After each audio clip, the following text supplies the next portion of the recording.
दोस्तों, कभी हार न मानना एक अद्भुत गुण है जो किसी भी व्यक्ति को सफलता की ओर ले जा सकता है। यह वह शक्ति है जो हमें चुनौतियों का सामना करने और अपने लक्ष्यों को प्राप्त करने में मदद करती है।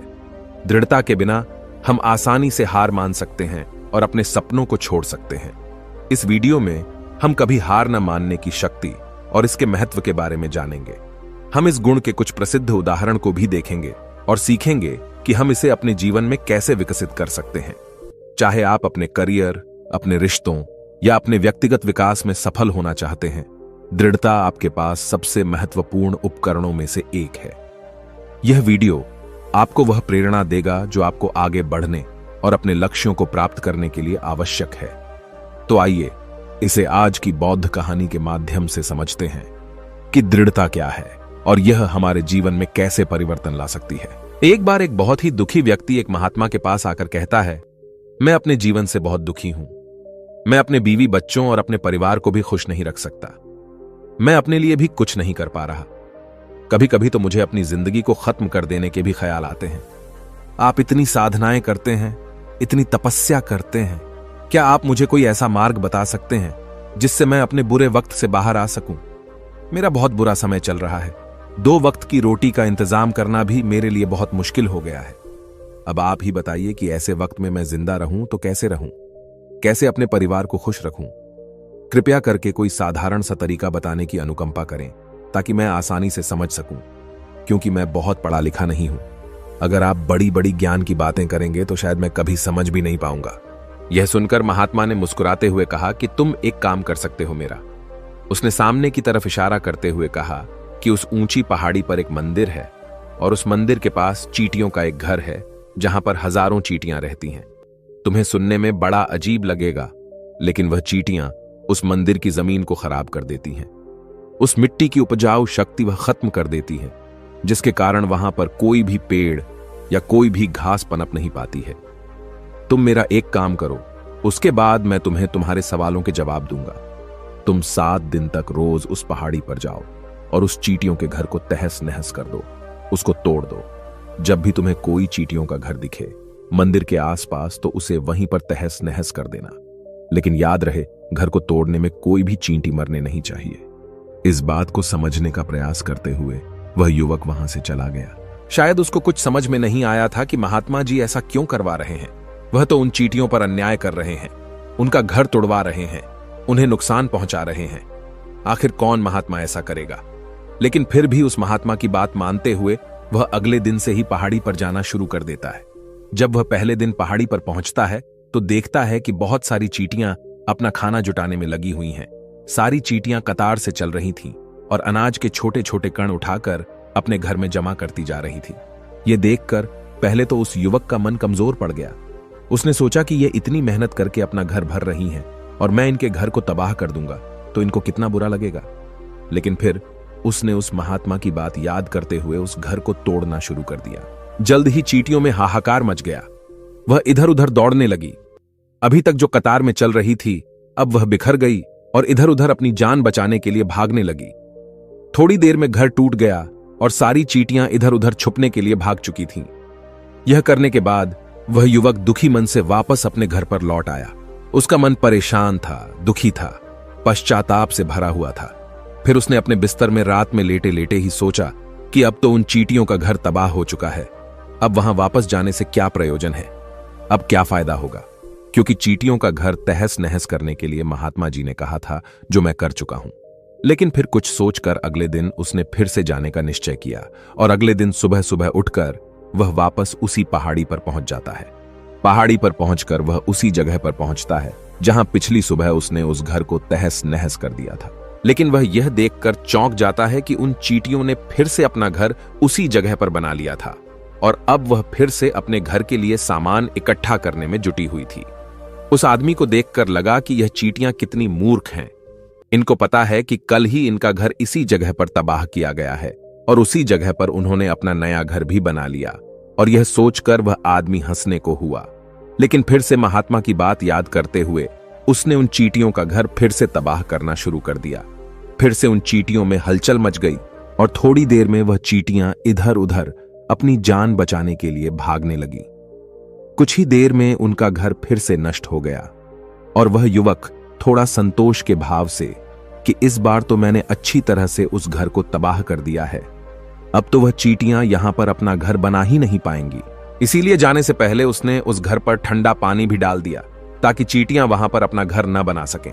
और इस तरह अपना कर्म पूरा करके वह युवक फिर से अपने घर लौट आया। आज रात में सोते वक्त फिर से वह इंसान यही सोच रहा था कि क्या महात्मा यह सही काम करवा रहे हैं? क्या किसी का घर तबाह करना किसी सिद्ध पुरुष को शोभा देता है? क्या हो अगर वह महात्मा सिद्ध पुरुष हो ही ना? क्या होगा अगर वह मुझे बेवकूफ बना रहे हो? लेकिन फिर उसने निश्चय किया कि मैं अपने काम को पहले पूरा कर लेता हूं, उसके बाद ही पता चलेगा कि महात्मा मुझसे ऐसा क्यों करवा रहे थे। और यही सोचकर वह रात में सो जाता है। अगले दिन सुबह उठकर वह फिर से उसी पहाड़ी की ओर निकल जाता है। पहाड़ी पर पहुंचकर वह उसी जगह पर पहुंचता है जहां पर उसने उनके घर को तबाह कर दिया था, और वह यह देखकर खुश हो जाता है कि वहां पर कोई भी घर नहीं था। सारी चींटियां वहां से भाग चुकी थीं। अब उसने सोचा कि अब मेरा रोज रोज आने का क्या प्रयोजन, क्योंकि चींटियां तो अपना घर बदल चुकी हैं और महात्मा जी ने मुझे 7 दिन आने के लिए कहा था, लेकिन आज तो तीसरा ही दिन है। अब बाकी 4 दिन वापस आने का क्या प्रयोजन? और यही सोचकर उसने निश्चय किया कि यहां से वह सीधा उसी महात्मा के पास जाएगा और उनको यह सारी खबर बता देगा। जब वह वापस मुड़कर उस पहाड़ी से उस महात्मा की कुटिया की तरफ जाने लगा तो उसने देखा तो अचानक उसकी नजर एक और घरौंदे पर पड़ी जो कि चींटियों का ही बनाया हुआ था। मतलब कि वह घरौंदा चींटियों ने ही बनाया था और अब वह चींटियां नए घर में वास कर चुकी थीं। यह नया घर उनके पुराने घर से थोड़ी ही दूरी पर था और जब उस युवक की नजर उस घरौंदे पर पड़ी तो उसने सोचा कि शायद महात्मा को पता था कि यह चींटियां अपना घर यहां से बदलकर किसी दूसरी जगह पर बना लेगी, इसीलिए उन्होंने मुझे 7 दिन आने के लिए कहा था। और यह विचार करके वह उसका नया घर भी तोड़ने के लिए पहुंच जाता है। जब वह वहां पहुंचा तो चींटियां उसी तरह अपने कार्य में लगी हुई थीं। वह अपने लिए खाना इकट्ठा कर रही थी और अपने घर में जमा करती जा रही थी। जो पुराना घर टूटा था वहां भी अनाज के कण बचे हुए थे और चींटियां वहां से भी अनाज इकट्ठा कर करके वापस अपने नए घर में ला रही थी। अब यहां पर फिर से युवक का मन थोड़ा कमजोर पड़ गया, क्योंकि वह खुद भी कमजोर था, खुद भी वक्त का मारा हुआ था। इसीलिए उसके मन में उन चींटियों के प्रति दया का भाव उमड़ रहा था। उनके ऊपर उसे दया आ रही थी। वह चाहता था कि उनकी मदद करे, लेकिन वह उल्टा उनको नुकसान पहुंचा रहा था। लेकिन उस महात्मा की बात को याद करते हुए उसने फिर से उस घर को तोड़ने का निश्चय किया और उसने इस बार बड़ी ही सावधानी के साथ बिना किसी चींटी को कोई नुकसान पहुंचाए वह घर तबाह करना शुरू कर दिया। वक्त थोड़ा ज्यादा लगा, क्योंकि किसी भी चींटी को नुकसान न पहुंचाने की शर्त महात्मा ने पहले ही रखी थी। इसीलिए उसको बड़ी सावधानी के साथ उन घरों को तबाह करना था।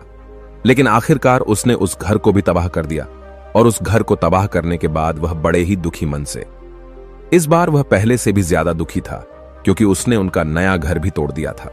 वह उन चींटियों को बसने ही नहीं दे रहा था और वह अब अपने आप को शैतान या दानव समझने लगा था। लेकिन फिर भी उस महात्मा की बात को मानते हुए वह अपने घर पर दुखी मन से वापस आ गया। रात में सोने से पहले एक बार उसने फिर से सोचा कि मैं कितना बड़ा शैतान हूं, कितना बड़ा दानव हूं। पुराना घर तो छोड़ो, मैं उन चींटियों को कहीं भी बसने के लिए कोई जगह ही नहीं दे रहा हूं। वह चींटियां मेरे बारे में क्या सोचती होंगी? वह कितना दुत्कारते होंगे उस परमात्मा को जो मेरे द्वारा यह काम करवा रहा है। लेकिन फिर भी उसने अगले दिन जाने का निश्चय किया और अगले दिन सुबह सुबह वह फिर से वहां पर पहुंच गया। वह यह देखकर फिर से आश्चर्यचकित रह जाता है कि इस बार चींटियों ने एक और नई जगह पर अपना घर बना लिया था।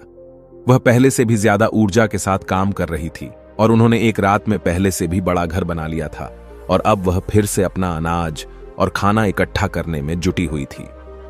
यह देखकर उस आदमी को लगा कि यह चींटियां किस मिट्टी की बनी हुई हैं। मैं इनको बार बार यहां से भगाने की कोशिश कर रहा हूं और ये वहीं पर अपना घर बना लेती हैं। क्या इनको पता नहीं है कि मैं इन्हें यहां पर कभी भी बसने नहीं दूंगा?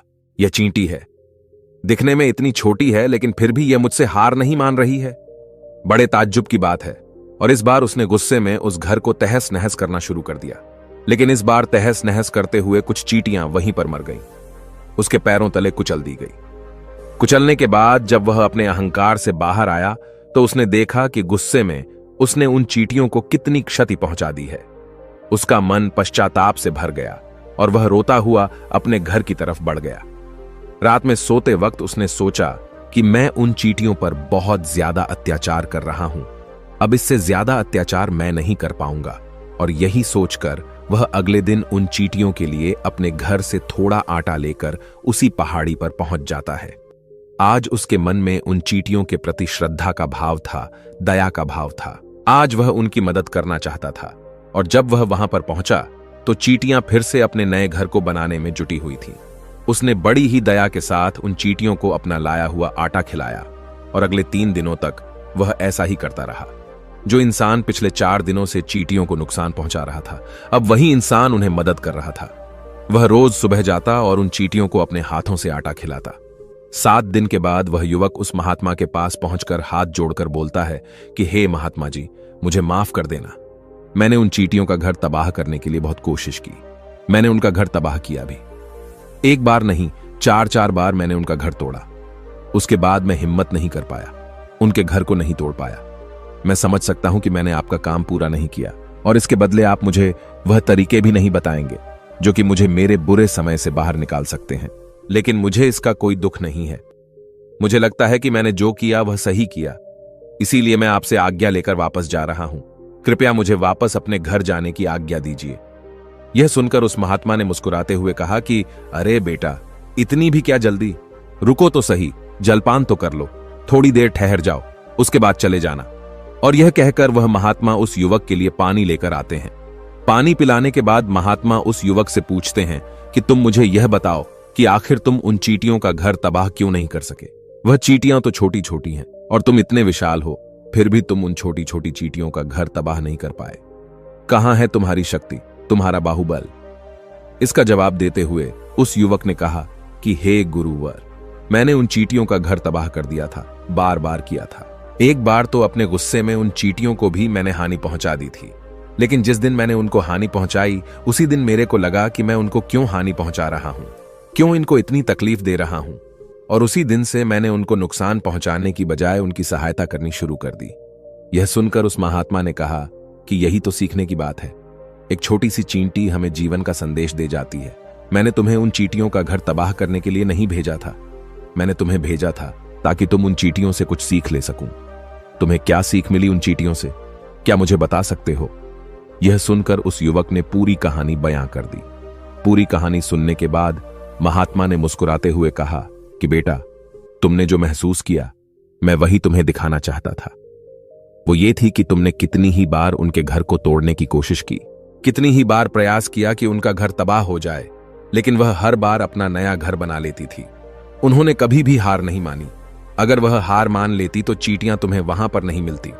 जब एक छोटी सी चींटी अपने विश्वास और मेहनत से इतने बड़े आदमी का दिल बदल सकती है, तो तुम तो इंसानों का मन बदल ही सकते हो। अपने जीवन में अपनी किस्मत न बदलने का कोई कारण तुम्हारे पास नहीं बचता। जीवन कार्यशीलता का नाम है, कर्मशीलता का नाम है। लेकिन हम मनुष्य 1-2 बार हार मिलने पर ही टूट जाते हैं, हताश हो जाते हैं और फिर जीवन में प्रयास ही नहीं करते। और कुछ लोग अपनी जिंदगी को खत्म करने पर उतारू हो जाते हैं।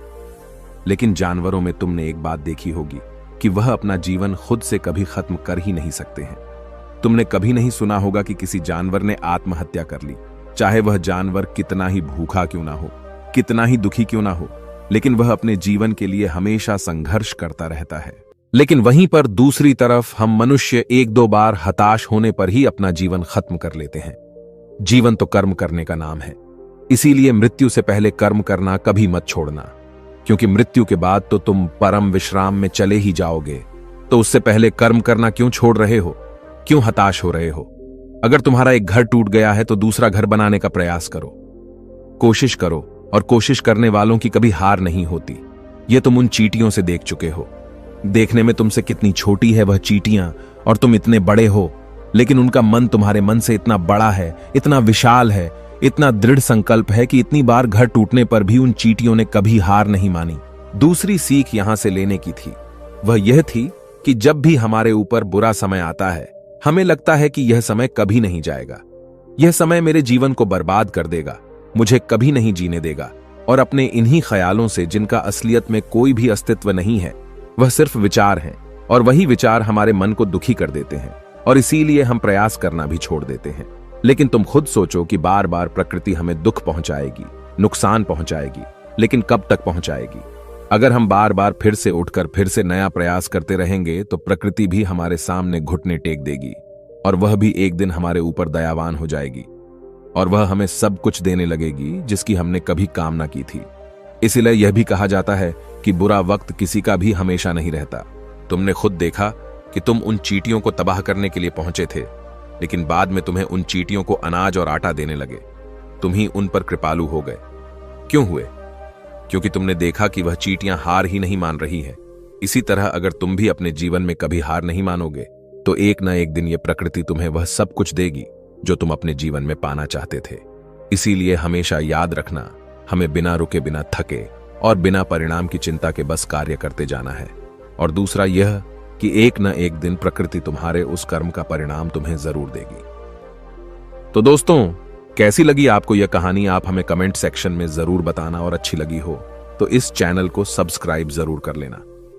तो चलिए मिलते हैं ऐसी ही कोई नई कहानी में कोई नए मैसेज के साथ। तब तक के लिए अपना ख्याल रखें। धन्यवाद। नमो बुद्धाय।